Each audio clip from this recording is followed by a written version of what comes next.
नमस्कार मंडळी, माझ्या चॅनलवर आपले स्वागत आहे.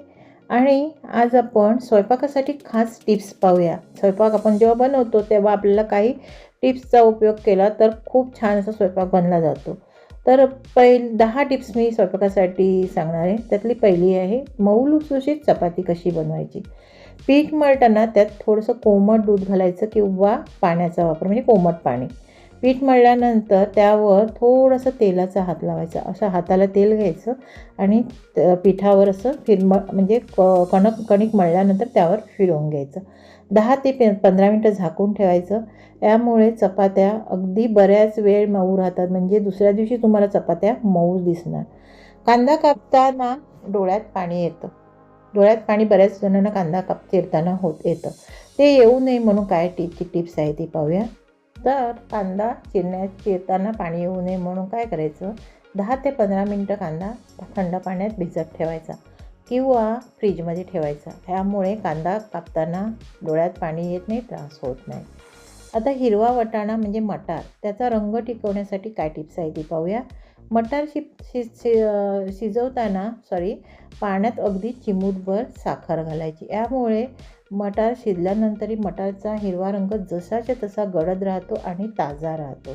आता आपण दही लावण्याची सोपी पद्धत पाहूया. जर आपल्या घरी विरजणच नसेल मग आपण दही कसं लावायचं, तर कोमट दुधात 2-3 हिरव्या मिरच्या घालायच्या, देठासहित घालायच्या आणि 6 तास ते 7 तास झाकून ठेवायचं. छान असं घट्ट दही लागलं जातं. आता आपण पाहूया कुरकुरीत भजी कशी बनवायची. कुरकुरीत भजी कशी बनवायची ते आता आपण टिप्समध्ये पाहूया.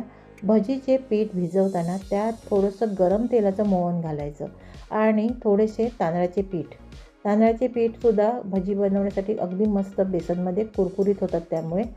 आणि भजी तेल पण कमी शोषले जाते. भजीमध्ये तेल खूप कमी लागतं आणि जास्त कुरकुरीत होतात. तर अशा पद्धतीने भजीचं पीठ बनवायचं असतं.